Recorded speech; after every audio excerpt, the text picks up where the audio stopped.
Get started. So on behalf of the Hartford's Hispanic Leadership Network, I would like to welcome everyone to our Latino Small Business panel this afternoon. My name is Rich Aline, and I have the privilege of serving as a co-sponsor for HLN together with our esteemed executive sponsor, Stephanie Bush, who is here with us this afternoon. I would like to offer a special welcome and thank you to our honored guests and panelists, Carla Medina, Pat Grenier, Dr. Noel Casiano, and Tim Adkins, as well as our moderator, Marta Hernandez. Thank you all for being with us this afternoon. So in celebration of Hispanic Heritage Month, we thought it would be fitting to recognize the contributions of Latino entrepreneurs and the rising trend of Latino entrepreneurship in our country. The growth in Latino entrepreneurship is increasingly important to the continued success of our company and our country. Both Latino and Latina-owned businesses grew by over 60% during the past 5 years, which is a significantly faster pace than the growth of our overall economy. And it is important to note that the Hartford insures over 1 million small business customers, helping them prevail when the unexpected happens. A little plug for our small commercial brand. So you're going to hear from 4 Latino entrepreneurs this afternoon about their backgrounds, career journeys, their motivation behind becoming entrepreneurs, including their challenges, struggles, and stories of perseverance that ultimately led to their amazing success. While most of us work here at the Hartford, these lessons in entrepreneurship should resonate with all of us because we all practice a form of personal entrepreneurship in marketing our skills, managing our careers, our personal brands, customers, teams, and constituents. At the end of the day, it's about being a leader from wherever you sit and taking active control of your destiny and owning the outcomes. So listen closely when our panelists discuss the pivotal shifts in their thinking and actions that transform them from their previous roles into the business owners and leaders they are today. We want you to be able to take away the transferable skills and behaviors our panelists use to become successful in multiple settings so that you understand how to use this information to be more successful in your own roles. You should also take away how much focus and planning can lead to success, including how to leverage the skills you've developed, the importance of advocating for yourself, and having the support of others like mentors and sponsors. And now I will welcome our moderator for this afternoon's panel, Marta Hernandez. Marta is the former HLN chair and current advisory council member, and she is the AVP of product execution in our group benefits division. Welcome, Marta. Thank you. Thank you, Rich, and thank you, Stephanie, for joining us this afternoon. And welcome to everyone to the 2018 Latino Entrepreneurial Boom. We have an exciting afternoon planned for you.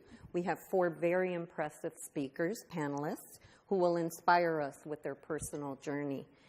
They're going to provide us, I think, with some insight, as we heard from Rich, on their background, their motivations, their challenges, and the skills that allowed them to move from a corporate business or other business to a successful small business.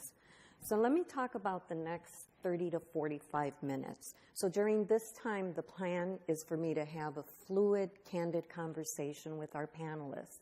And then shortly thereafter, it'll be followed by an opportunity for you to ask questions and those on the phone to ask questions. So without further ado, I'd like to provide a quick introduction on our panelists, and then I'm going to ask them to share some details regarding their background, their upbringing, and other information, and then we'll talk about business.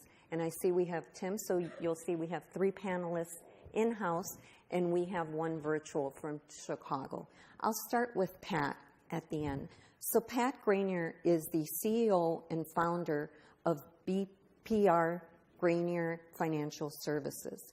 She has over 30 years of experience as a financial planner and investment advisor. Pat is currently managing a $213 million portfolio. Born in Ecuador, Pat was brought up in a culture that placed a high priority on family, unity, moral values, hard work, and doing what's right. Next is Dr. Noel Casiano. He owns his own practice providing education, leadership, and quality clinical services in using the most updated evidence-based practices in the mental health, individual family therapy, and substance abuse fields. Dr. Noel is also a published author and featured TEDx speaker. He's a powerful example of someone who took control of his destiny and turned personal challenges into tragedy. Personal challenges and tragedies, into a successful outcome. Who you're talking to. I was trying to get ahead myself. Apologies. Carla Medina is the CEO and founder of Sudor Taino Group Fitness Studio. Carla's passion as an entrepreneur and renowned fitness guru are foundational to her innovative approaches for business and life. She is a retired Hartford police sergeant, motivational speaker, philanthropist, author, and producer. Carla's motto is to inspire people individually, motivate them collectively, and move everyone culturally. Tim Atkins, a U.S. Army veteran, thank you, Tim, for your service, is the president of Command Mechanical Group. Tim's business was formed in response to two unrelated problems: the challenges related to productivity in the broader construction industry, and the challenges our nation's veterans face while reassimilating to civilian life. Tim's business is widely considered the best and largest minority mechanical contractor in the city of Chicago. Tim provides his business partners and customers with the best service possible by drawing on military efficiency, professionalism, and execution. His number one goal is to offer career and grow opportunities to those from minority and or veteran communities. So let's welcome our panelists with a warm round of applause.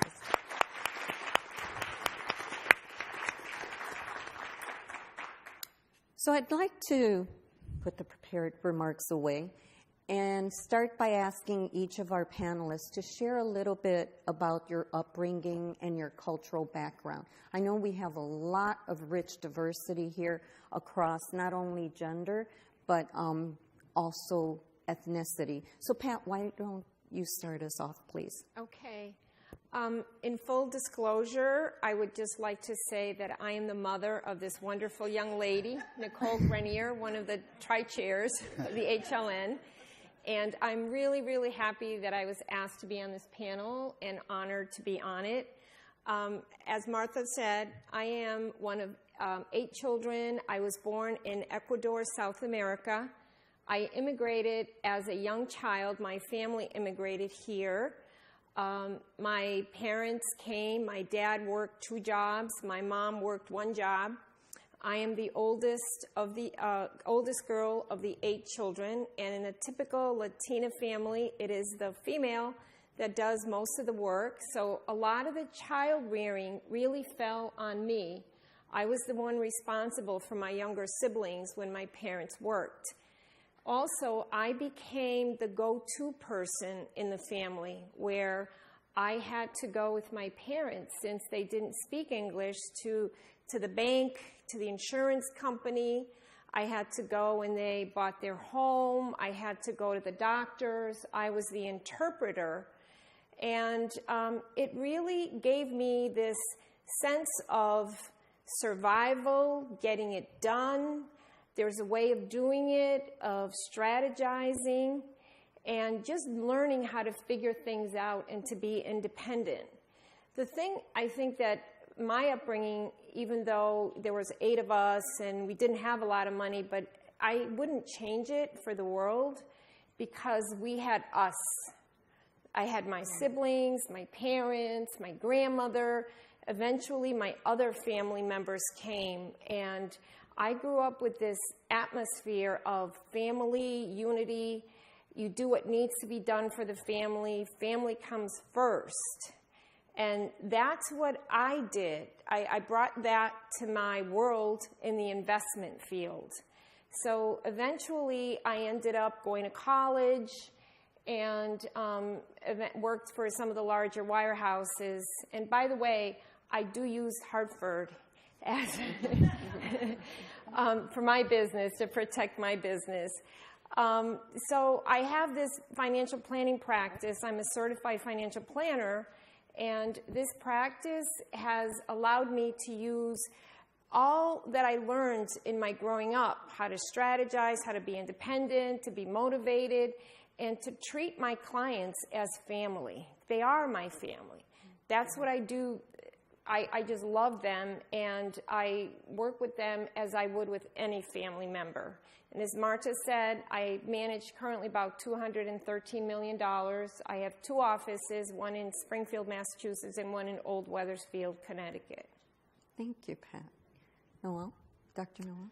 All right. So thank you for inviting me. I kind of like grew up in Hartford, so I've always been around this neighborhood. I don't think I've ever been inside of this building. Maybe one time I went to like a luncheon up on the top floor or something like that. So it's a beautiful building, but thank you for inviting me. So a little bit about me, I'm writing the second book. It's called Just a Kid from Park Street, because that's who I am. I'm just a kid from Park Street, born and raised in Hartford, Connecticut. When I was born to teenage parents. So my mom and dad were both 16 when I was born. So imagine the challenges that it is just to be born into teenage, with teenage parents. So a lot of sacrifices had to be made. And on top of that, my dad probably wasn't the most healthiest person at that time. And due to that, there was issues around violence, domestic violence. So kind of, to keep my family, right, a sibling group of 3, me, my brother, and my sister.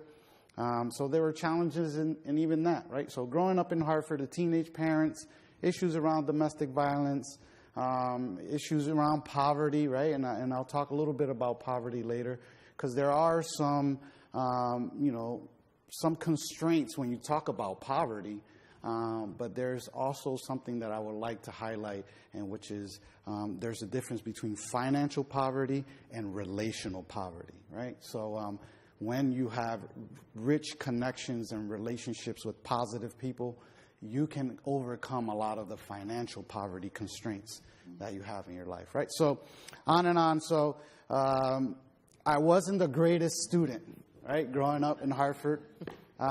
Probably a lot of teachers that can tell you a little bit about me. I wasn't the greatest student in the classroom. It wasn't because I was a student that had, issues around behavior, right? I was kind of that student that just kind of hid in the back and just kind of stayed out of trouble. But I didn't really apply myself because of all the issues going on at home and in my community, right?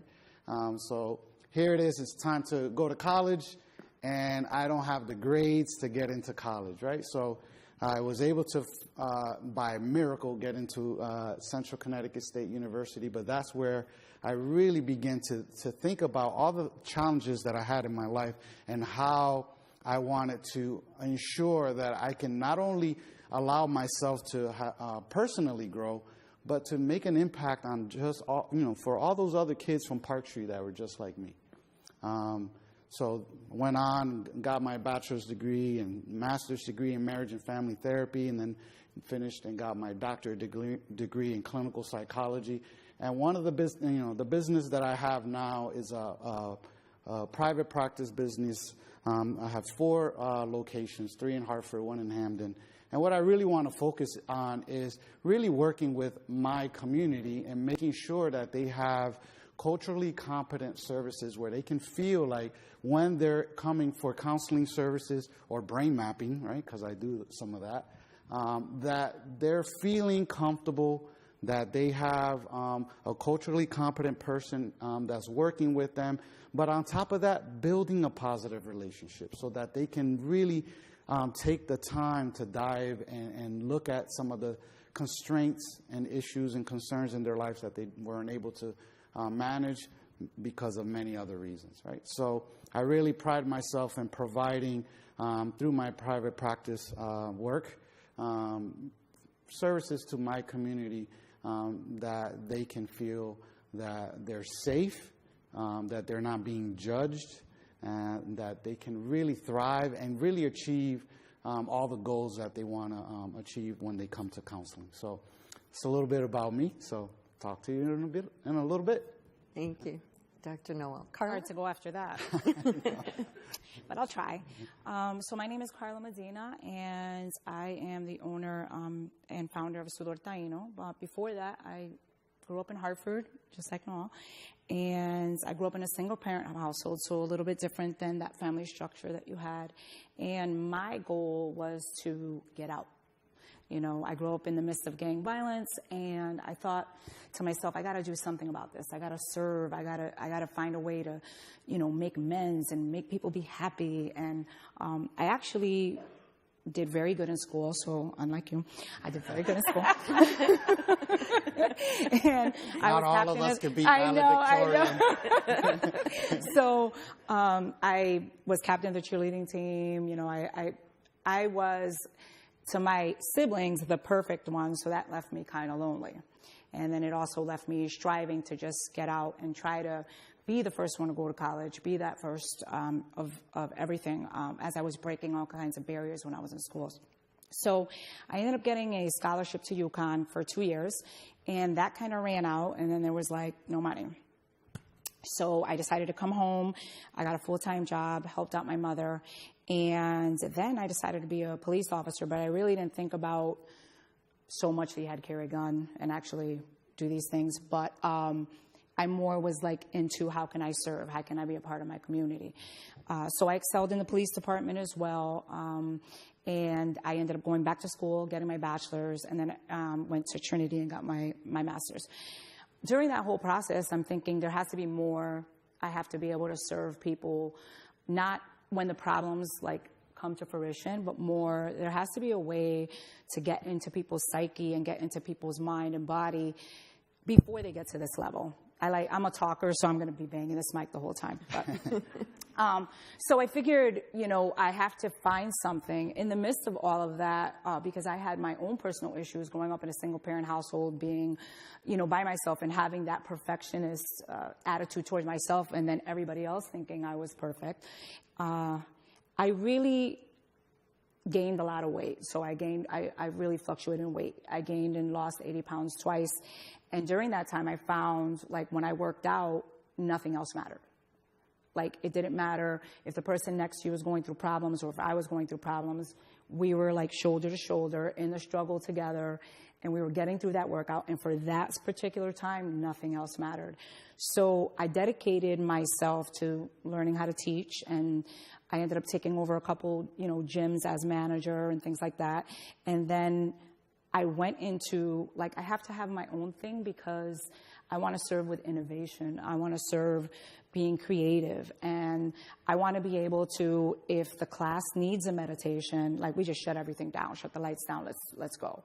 And I wanted to, if they needed to punch it out, because sometimes people need to punch it out, I wanted to be able to do that. So I kind of brought my background as being a sergeant, being a detective, investigating people, and, you know, being able to kind of decipher what they needed and feeding off of their energy. And I've trained all of my staff from within, so they were all members who struggled with weight issues and things like that. They became my staff. So we two are like a family, so I am like you a little. And we two became like a family, and we call it the tribe because, you know, sudor means sweat in Spanish, and Taino is for the Taino tribe that settled Puerto Rico and cultivated the land, and we cultivate people. So to me, it kind of all my whole life I've been in training for where I am right now, and I feel like that continues to be what I'm doing. Is I'm in training right now. You're in training with me right now. So, yeah. Thank you, Carla. Tim, can you please share your background and some insights, please? Yes, I want to double check everybody can hear me. Yes? Yes, we can hear you. All right, awesome. So a little bit about me. Hi, everybody, Tim Atkins. I feel like I can't see myself, but I imagine that I'm huge on that screen, so I apologize. So a little bit about myself. I grew up in not what is now mostly a Hispanic neighborhood of the northwestern suburbs of Chicago, called Cicero. At the time, it was all Italian, so I apologize in advance if I speak a lot with my hands. It's what my friends made me do. As a kid, it was kind of tough being the only Hispanic family in the neighborhood. Kids are mean, kids are cruel, so it was kind of difficult coming from that. As far as my upbringing, we were very close with our family. I'm still very close to my family today, as you know, many Hispanic or Latino families are. And to be honest, it was probably wasn't the most wealthy or the best childhood a guy can have, but when you take a look at the family that I have, the connections I have, and when I compare it to other people that I know, I'm very fortunate to be surrounded by my family. As I got a little bit older, my parents got divorced. I think it was 7th grade. My family kind of split up, and that's when we saw the financial turbulence. We saw poverty, not as bad as some, but definitely worse than others. We didn't always have a home to go home to. There were nights in not so good motels or nights where we slept in the car. There was some issues that I like to call character builders. But as we got a little bit older, and I moved into high school, my mother saw the high school that I was set to go to, and I think a kid was stabbed that year at my high school. So my mom said, absolutely not. I'd rather be broke and have you guys grow up somewhere decent than just kind of settle for what this is. So she moved our family into a neighborhood, a pretty wealthy neighborhood at the time. So I got to go to high school and be one of the few Mexican kids and also one of the few broke kids. So that was interesting. But I think what that taught me was to be a little bit more proud of my background, a little bit more proud of my upbringing, because I saw a lot of things that these kids were attitudes towards others, work ethic, just things that they weren't taught that I felt was inherent in my family. Junior year of high school, a couple planes flew into some buildings and changed, I'm sure, all of our lives that were around for that, but it definitely changed mine. And being that my family didn't have a lot of money, college was never an option for me. No one explained to me that, you can do this or you can do that, and financial grants this, financial grants that. It just wasn't part of our culture, and it wasn't taught.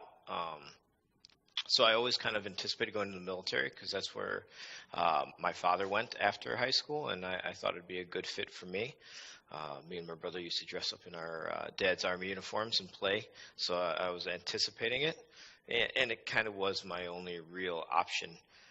So after those planes flew into the building, it was a no-brainer. It's what I had to do. So I waited till my 17th birthday. It was a few months, and I had my mom show up to the recruiter's office and sign the paperwork for me because I wasn't of legal age, so I still needed my mommy to sign for me to join the Army, which was embarrassing, but I got over it. I left after I graduated high school. I left for basic training and advanced individual training. From there, I passed all those, was stationed at Fort Hood, Texas, and then deployed to Iraq from the end of October 2003 till around October, November of 2015. So I was there for about 2 years, and I don't know why, but I decided to take my leave within the first 2 months of being there. So I was literally there for 2 years straight. And it changed me. Being what I really enjoyed about it, about being in the military, and that's helped me now, was it didn't matter your upbringing. I didn't have to be embarrassed about being poor any longer. I didn't have to be embarrassed about how my culture is different than my peers' culture. It's the one organization that I've truly been a part of where you can be proud of who you are, and we're all out doing the same thing. I assume there are other organizations that are similar, but that was my experience. After getting out of the military, I didn't know what I wanted to do. I went back to school, doing community college. Again, coming from a lower income family and a lower income, I guess, Rolodex of people that I was surrounded by, there wasn't a ton of opportunities that were being thrown my way. And after spending all that time overseas, I kind of wanted to gear my direction towards going from a poverty-stricken kid to at least a middle income earner for my family. I didn't want my kids to go through the same things that I kind of went through. So a friend of mine told me about construction and offered me an opportunity to get into union trade. Now, being a kid and, again, not really having a family that understood the value of money or where money came from, I kind of thought construction workers made no money, so I turned it down the first time, like an idiot. And finally, I went over to a cousin's house for a big family get-together, and he had this nice house, nice car, and it kind of talked me into checking out this pipe fitting thing. So I did. I went through an apprenticeship, a 5-year apprenticeship, and I was one of, I think, 15 Hispanic guys in the union. And we kind of had a stigma for being incredibly hard workers, very good welders, and that's kind of where our career stopped, and that's kind of how we were viewed. And I have a good friend that was also in the service with me that I got in the union, same Hispanic background, and that's kind of where his career did end up stopping, and that's where he's at today. As I progressed through my career, I kept taking one promotion after the next and kind of working my way up, and I guess for the first time in my life, that's when I realized that no matter what my background was, no matter what my culture was, there was nobody stopping me from pursuing a very successful career, except for whatever I was willing to settle for. There was a ton of barriers to entry of getting into the office because I was the guy who was really good at welding. I was a guy that was the really hard worker, so nobody wanted me to leave the field and then enter the office. So I had to get through that. But eventually I moved past it and worked my way up to director of operations for a large corporation. And about 5 years after I had that position, I decided to start my own business, which is Command Mechanical, and it's a minority-owned construction company. So now I'm using that Hispanic and Latino background that kind of always I thought was hindering me from blending with the crowd, and now it's providing me with a life that I couldn't have ever dreamed of. So that's a little bit about me. Thank you, Tim. So as you've all had a chance to hear, we have plenty of sabor or flavor here with our panelists, and a lot of diversity, not only in background in terms of businesses, but in upbringing and their cultural background. I also want to level set. We're kindred spirits because I use my hands a lot. So feel free to use your hands because it's absolutely allowed. So I'd like to start with Dr. Noel. You talked about poverty, as did Tim, and I'm just wondering, why and how did you start your business? Was poverty a component of it? Yeah, because when you think about poverty has a lot of constraints within it, but poverty usually is this mindset that if individuals really kind of fall victim to a mentality of poverty, they tend to think that they don't have access to certain things that they really need to thrive individually and for their family and for their community. So poverty again is one of those things that I think that if we can show our richness in our culture, in our community, that even though we have issues around finances and and lack of housing, medical coverage, whatever it may be, that you can be resilient enough to be able to overcome some of those issues of poverty so that you can go to college, so that you can start your own business if you want to start your own business, so that you can, have that, American dream, and I use it in quotations, right, of, having your own home and, 2.5 kids and a dog and a picket fence and all that stuff that we all dream about or see on TV.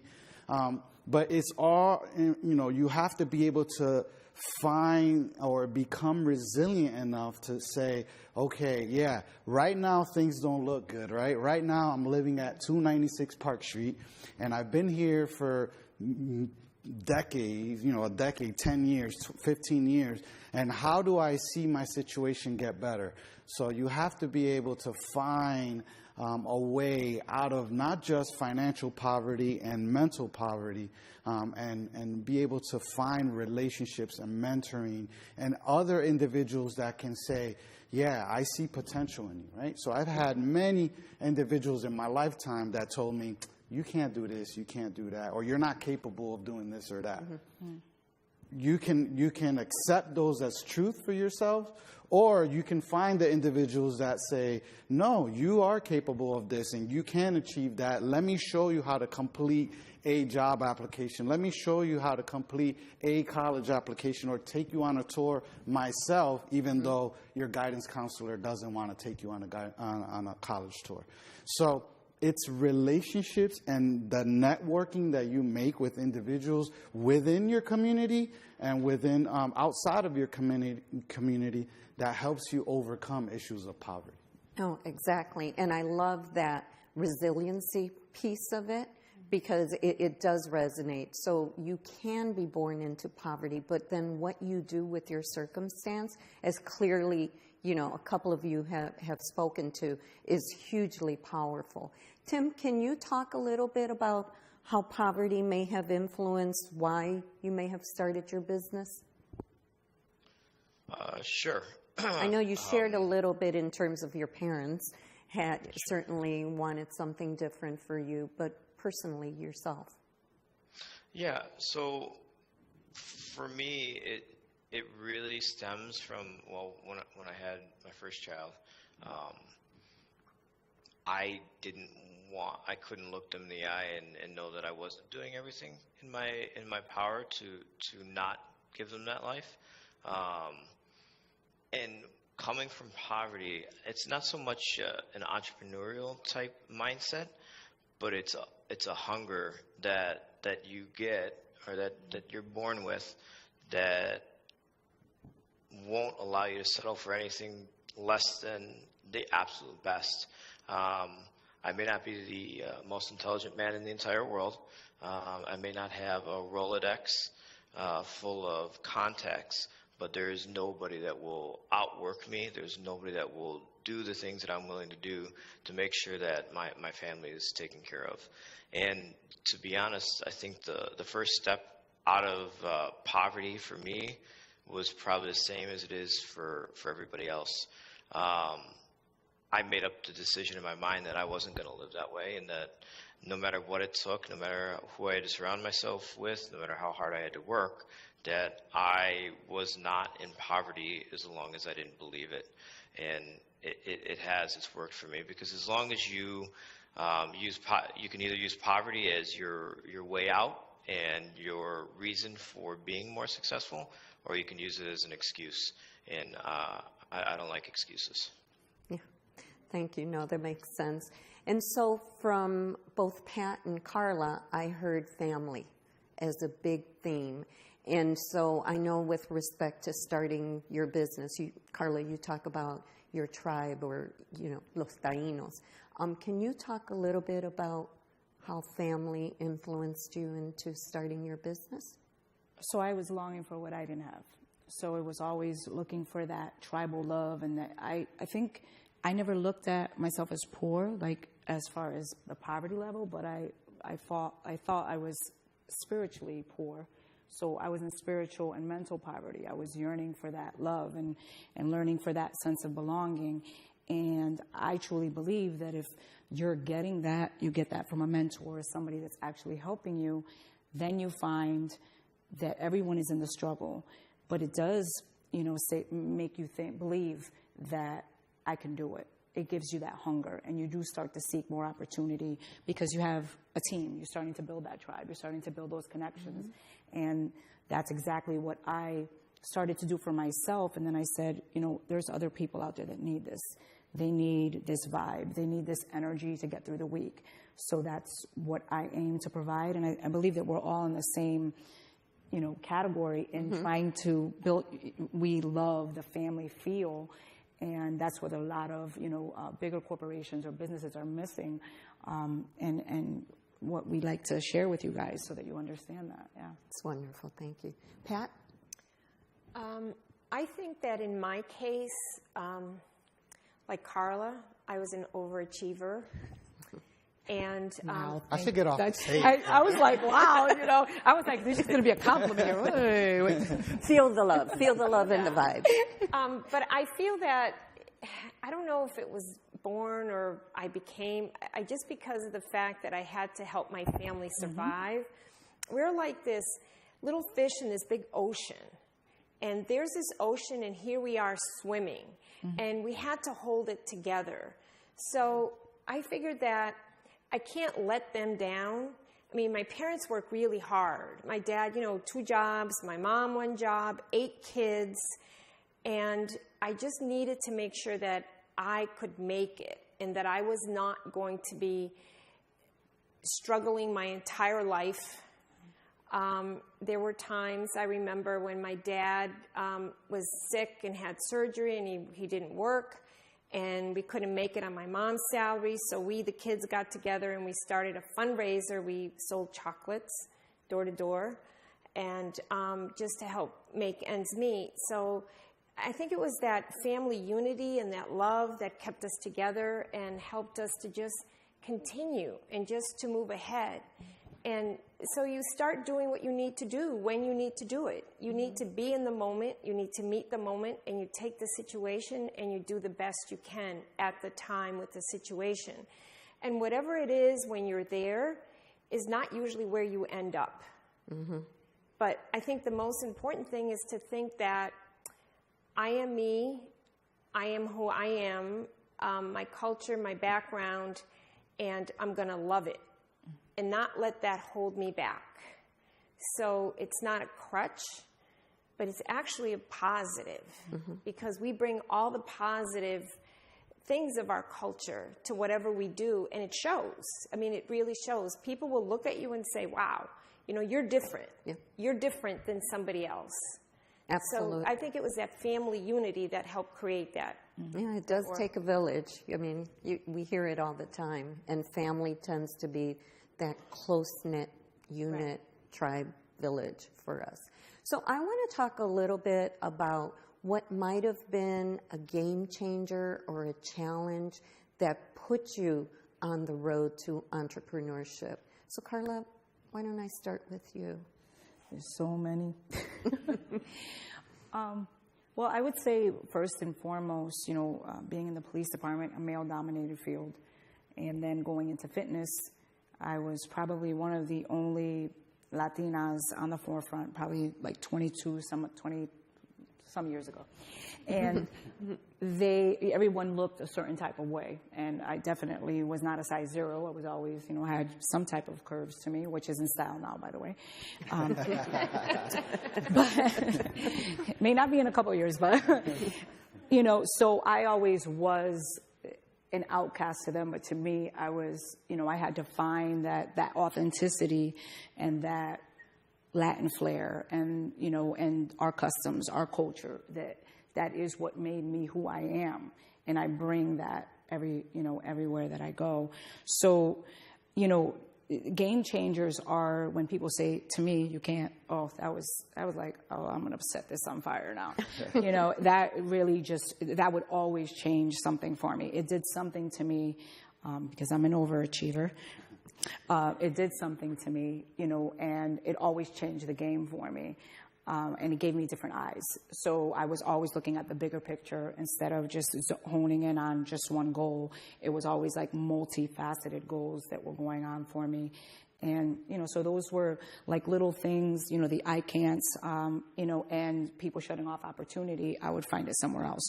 So it just makes you a better game player. It makes you a better player. And then that inevitably makes you a good coach. Mm-hmm. Dr. Noel, was there any specific? Yeah, for me, I think the game changer for me was the danger of feeling complacent, right? Or like, yeah, I've made it.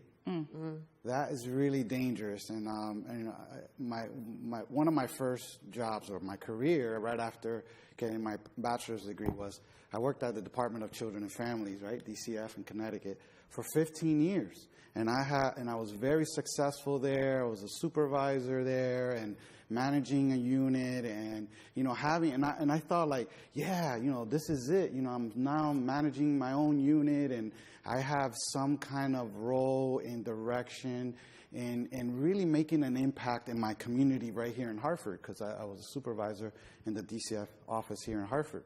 So I was like, yeah, I made it. And then I started to think, wow, we have to be really careful with that kind of mentality of, yeah, I've made it, and this is all there is. And that's when I really began to think, no, there's more. There's got to be a better way to be able to better meet the needs of my community than and I'm not saying I wasn't able to do that through the Department of Children and Families, but it's an organization, it's a bureaucracy, and they have their limitations and their statutes and the laws that you have to kind of go by. And sometimes you would go to your manager and say, hey, this is what I'm thinking about this family, and they're like, no, you can't do that. And I'm like, but I know, I'm working with this family and I know them pretty well, and so there are those constraints. So I wanted to say, well, there's got to be a better way to making sure that my community is healthier. And by me understanding that, I thought for me that was a game changer. Not being complacent, because you can get really comfortable. Yeah, I'm making really good money. I have these really great benefits. And then you become stagnant, and then you don't enjoy going to work anymore. And that's where I was at. I wasn't enjoying work anymore. Now, complacency can be, a two-edged sword, right? It could be you could get pigeonholed because you do something well, but then you tend to do it to yourself and not explore and learn. And so, Pat, any game changers for you? To start my own business? Again, I worked for a large organization, and we had lots of rules and regulations, and you weren't free to really deal with your clients the way you wanted to deal with them. You were pigeonholed, and you had to stay within certain parameters, and I never really actually worked that way. I always took care of my clients as I would take care of my mom, my dad, my sister, my aunt, and there were things that were out of the norm that I could provide them, but I was limited in what I could do. So I decided that, well, what the heck, let's take the chance and let's go and let's do it. It was very difficult at the time, in particular because it has been historically more of a male-dominated field, and now you have a woman, a Latina woman, and here you are. You're going to start your own business, and they actually said that I would be out of business within 6 months. Wow. Really? Yeah. And you showed them. I showed them. And actually, a lot of the people that said I would be out of business are actually out of business. So, Tim, I know we talked a little bit at the onset on what a game changer for you was. There were two things, right? There for veterans coming back into their jobs, and then also the construction industry had some challenges. But was there something, an additional challenge or something? Those are definitely my reasons for starting the business that I decided to start, and my motivators to go to work every day. But I would say a couple of my biggest reasons, and I want to preface this with I have no problems with big corporate companies in other industries. My sister works for you guys. She loves you guys. But to be honest with you, in my industry, corporate style businesses, they're meant for a certain type of demographic. So, for example, I guess for short, I did it out of spite, and I do it today out of spite. But I was working for a large corporation that I helped get to a certain level. And it's funny because often in my industry, the term culture is thrown out a lot. It's a big buzzword in my industry now. But the culture in my office was 6'2", blonde hair guys that all went to Purdue or U of I, and it looks like they were carbon copies of each other, which they might have had that going on. I'm not really sure. But it was very difficult for somebody with an upbringing like myself that hadn't finished college at the time to get ahead and to be considered equal. And I felt, and coming from a strong background of family that's very, we're a very proud family, proud people, proud upbringing, to walk into a room and feel as if other people weren't taking me the same way was very difficult. So long story short, they came to a point where I was making too much money, and they asked to restructure my bonus. And that's when I realized nobody was going to take care of me and my family better than myself. So things kind of worked out. The company and I separated, and I use that as a motivator today to grow my business. Today, we do more revenue than that company was doing at the time, so I'm pretty proud of that. And I use it, and I use that when I'm back in school now. I'm pursuing my master's now, and I use that barrier that someone else told me that it wasn't possible to make a certain earning to start my business and to help to make it grow. Great, thank you. So now, actually, you just brought up a good point, corporations versus small businesses. And I'd like to shift the conversation a little bit from your background and your experiences to what were some of the skills that you took from your corporate business that helped you in kicking off your small business. So, Pat? Okay, so this is going to sound like I'm negating what I said before, but one of the things I think that's really important is corporations do have structure. Mm-hmm. And when you start your business, you need to have a business plan. You can't just start it on a whim. So structure was very important in having the plan, trying to figure out how you're going to work your business, how you're going to acquire clients, how you're going to take care of clients, and all the things that go along with it. So that helped me out a lot. And the other thing I think that was important to me is to use resources, to try to use the resources. Corporations have a lot of resources. There's a lot of people that can help you in different areas. But when you're on your own, you're it. That's it. The buck stops here. So what do?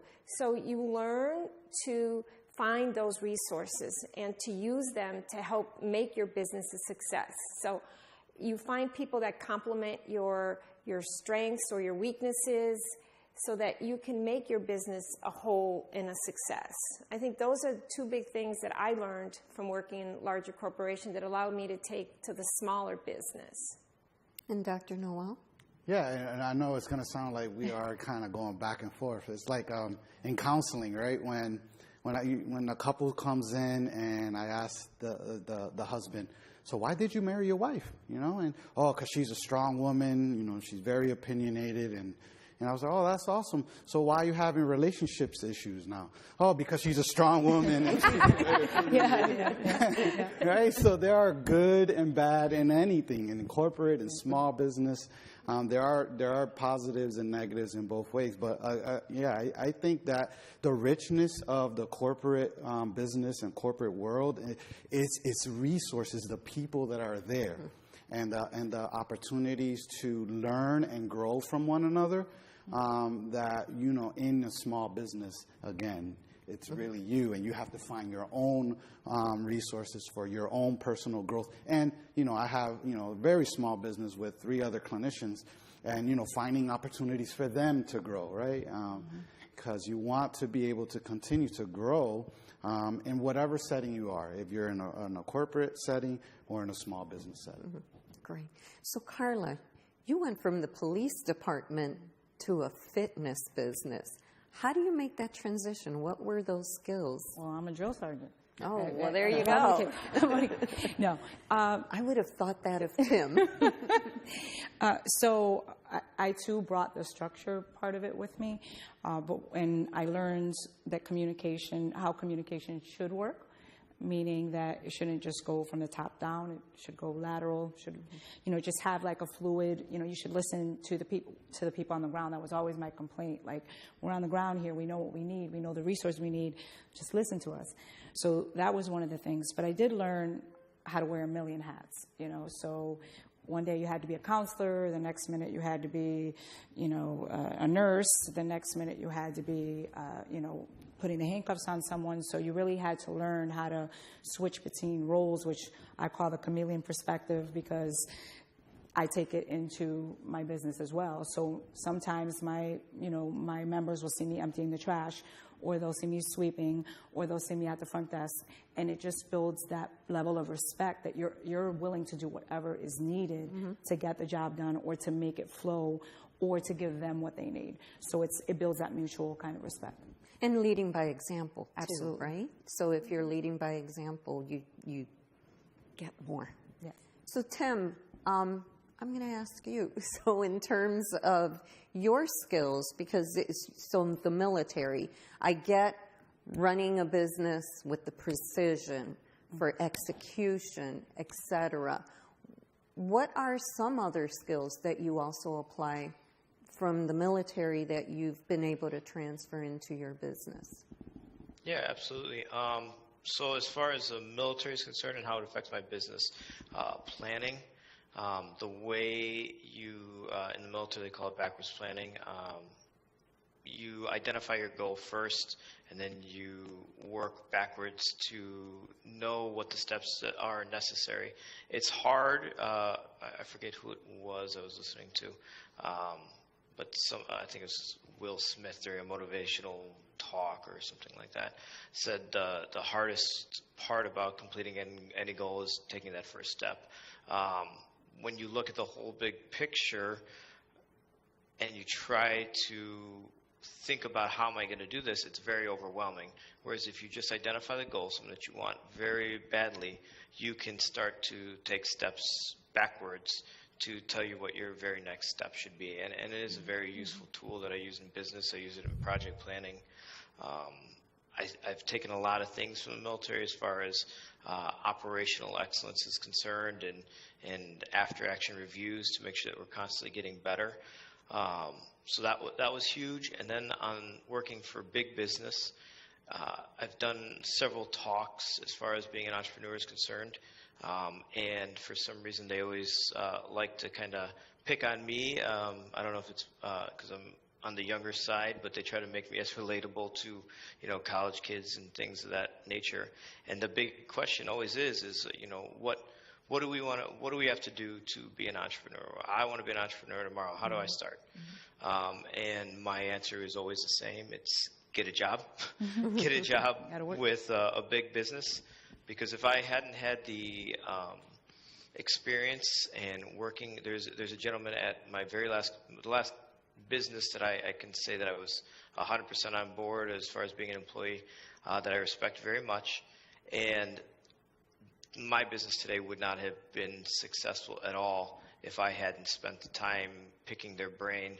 So get that job, get that experience, use the experience that the long-standing corporate businesses have, and ask questions. And if being an entrepreneur is your goal, then ask more questions than you probably should, and to the point where you're annoying people. And I think having those two experiences really definitely helped me. Excellent, thank you. So before we go to the audience questions, I do have one final question for you guys. What keeps you motivated? So what would you offer up to our audience members in terms of a word or a phrase in terms of what keeps you motivated? Pat, we'll start with you. Well, as an entrepreneur, there will be times when you can't make payroll and you can't pay your bills. So what you do is you pay yourself last. So there has been times in the earlier part of my new independent financial planning practice when I was not able to pay myself. And that keeps me motivated, that I know I have to keep going. I have a responsibility for other people. Responsibility, that's great. Yeah, same thing for me. I think that what keeps me motivated is about thinking about the people that are in need of not just me, right? Because I don't have this God complex or nothing like that, but just, wow, there's some talents that I have that are God-given, right? I really believe that.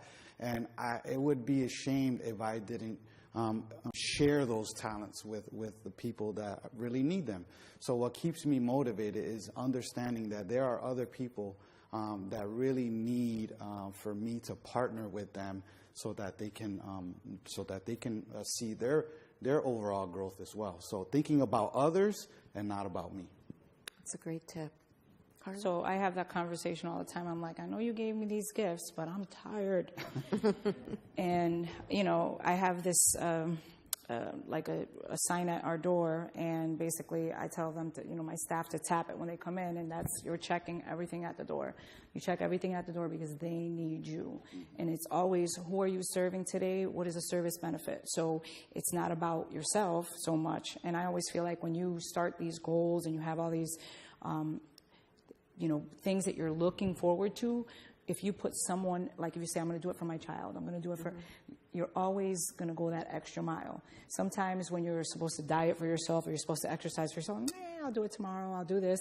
But when you put someone at the helm of that goal or at the center of that goal, you're like, I've got to do it because they're depending on me. So that's really what it is. It's more that we all have these God-given talents that we're just exploring for ourselves. But at the same time, you have a responsibility to check everything at the door and do what you're here to do, serve your purpose. That's strong, the whole component of mindfulness, right? So ensuring that people are mindful and know that they're going in purposeful to a discussion, a conversation, to making payroll, right? You have purpose. So Tim, what would you say keeps the momentum going for you or keeps you motivated? Huge fan of money. Tim. Sorry. No, but Sorry. ultimately, I mean that is a big. I get to do things now for my family.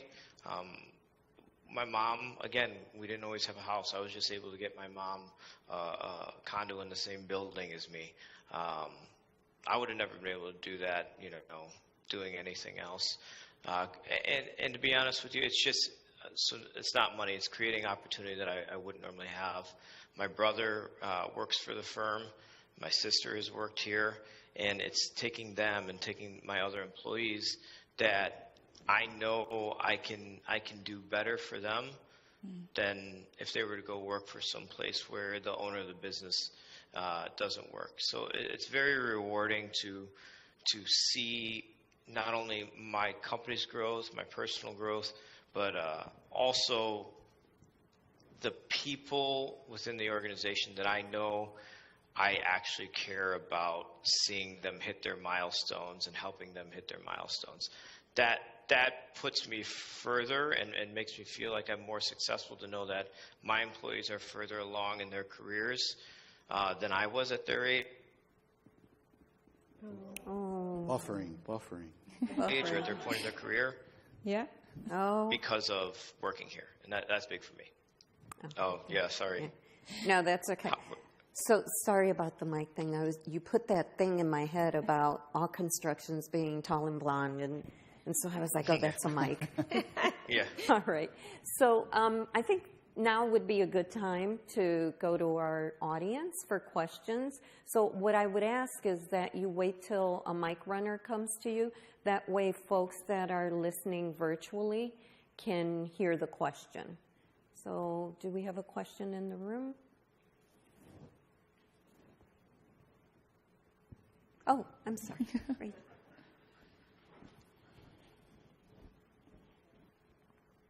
Hi there. I don't have a question, but I do want to offer a couple of comments. So, on behalf of all of the Hartford employees, your stories were phenomenal.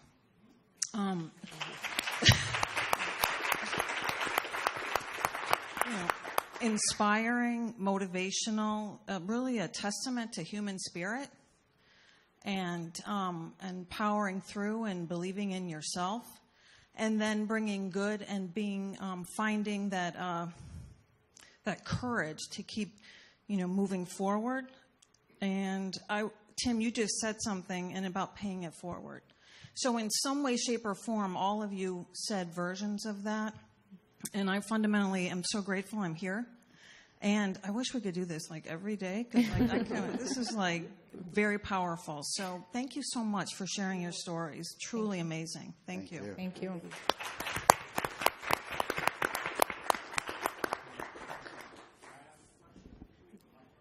Yes. So I want to second that, because one of the bigger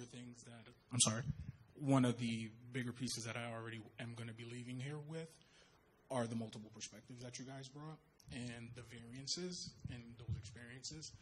I am the oldest of 9 siblings, and I kind of put that burden on my shoulders to carve that path out, to at least give them a minor blueprint of hopefully what's to come, which is why I chose big business as a structure and hopefully maybe at entrepreneurship at some point.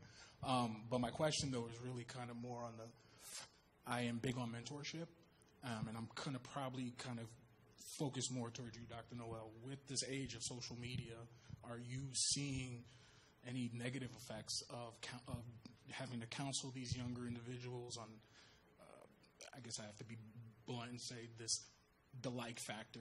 If I have X amount of likes, I'm that much more popular. And it kind of feels like it's going to chip away at your self-worth because you're relying on favorability of other people. Is that something that you are starting to see a little bit more of? Or Yeah, I see that every day, especially in my office. There's all these offices that have all these great gadgets and TVs and video games. And, I don't have any of that, because I want, when folks are coming in, for them to have an opportunity out of their whole day that they actually have to talk to one another, right? And not be concerned about, what's the Wi-Fi code here so I can log in and, kind of zone out. But yeah, there's, the dangers of social media. We're supposed to be more connected, but we're more disconnected.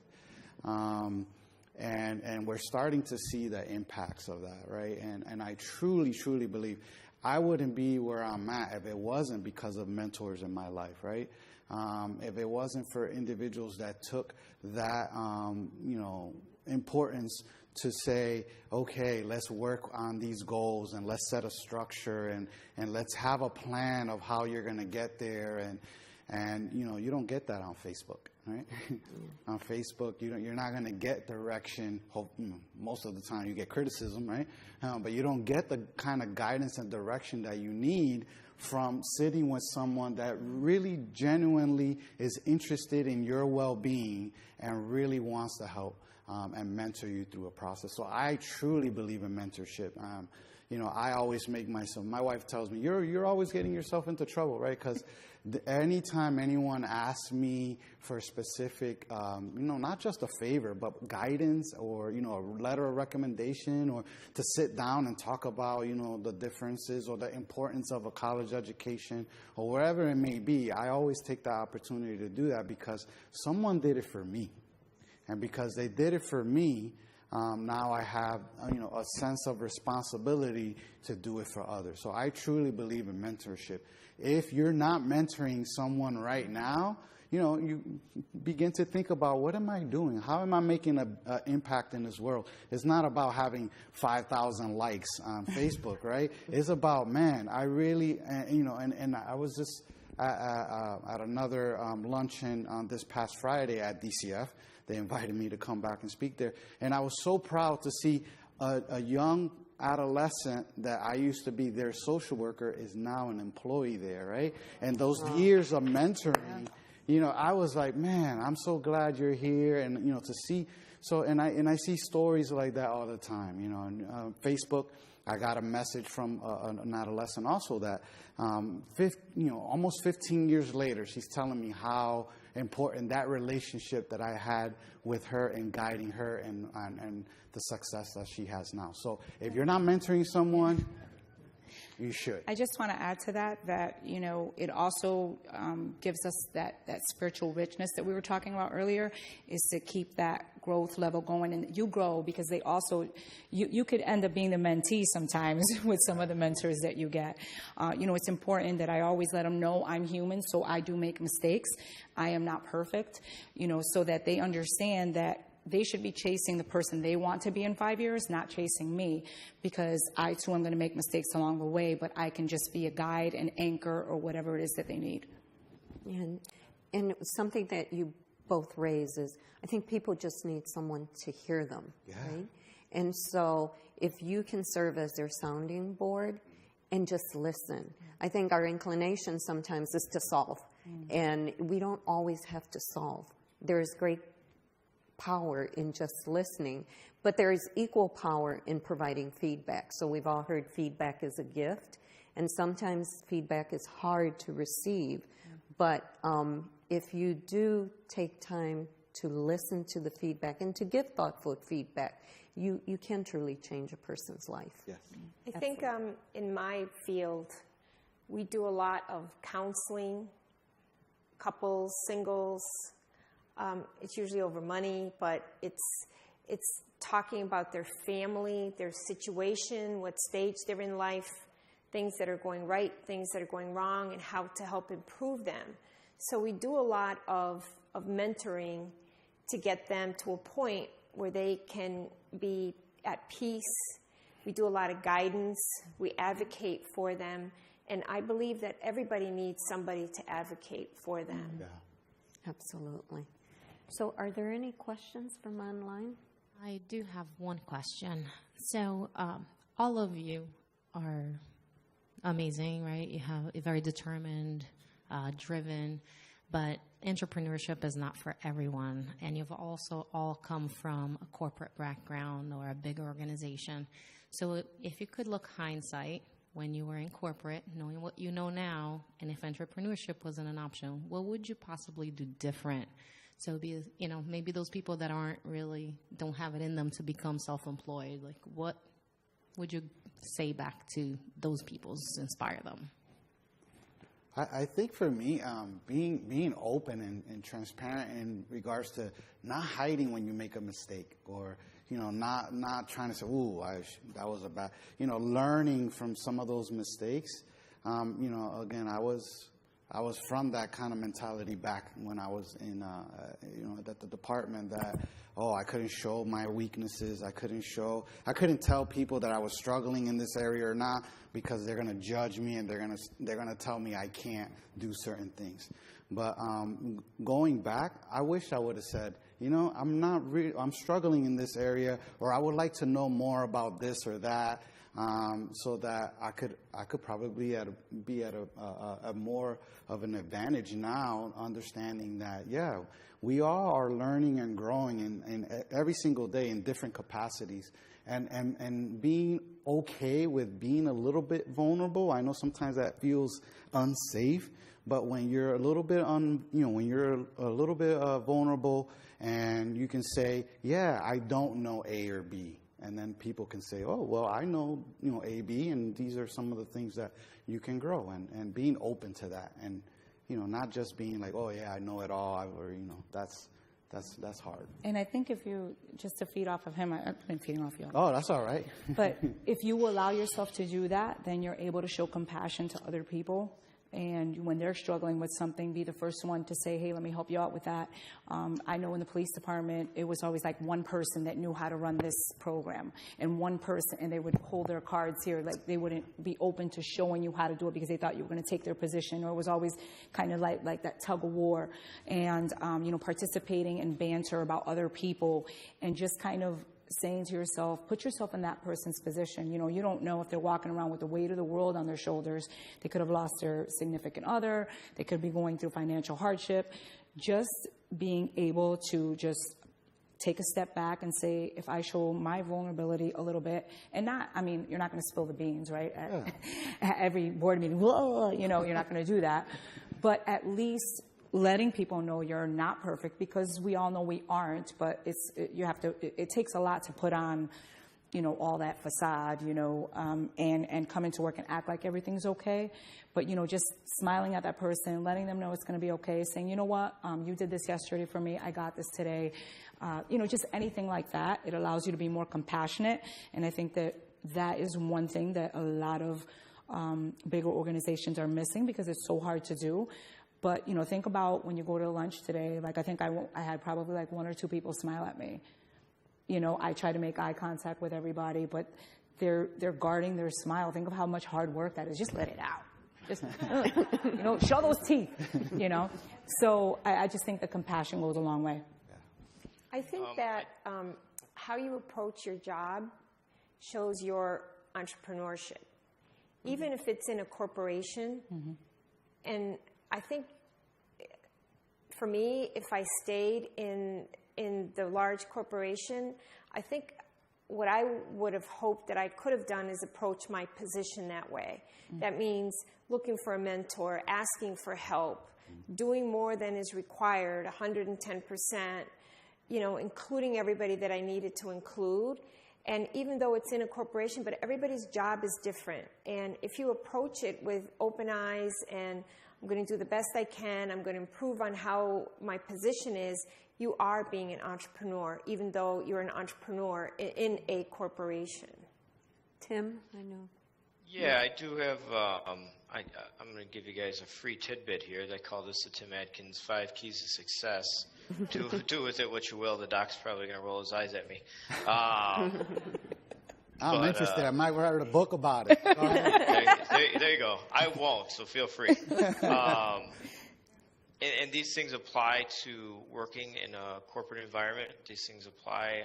These are the same 5 things that I apply to my personal and professional relationships, and the same things that I apply to my business. So number 1 is no matter what your job title is, never stop learning. I don't care how many degrees that you have. I don't care how successful you are. There's books to be read. There's YouTube videos to watch if you don't like reading. And there's always certifications and other classes that you can take. So never stop learning. Number 2 is work ethic. If you are working at your job title better than everybody else in your field, you're going to progress further. If you're working at your relationships harder, you'll find success there. So put in more work than what is comfortable, and you will find more success than you ever thought was possible.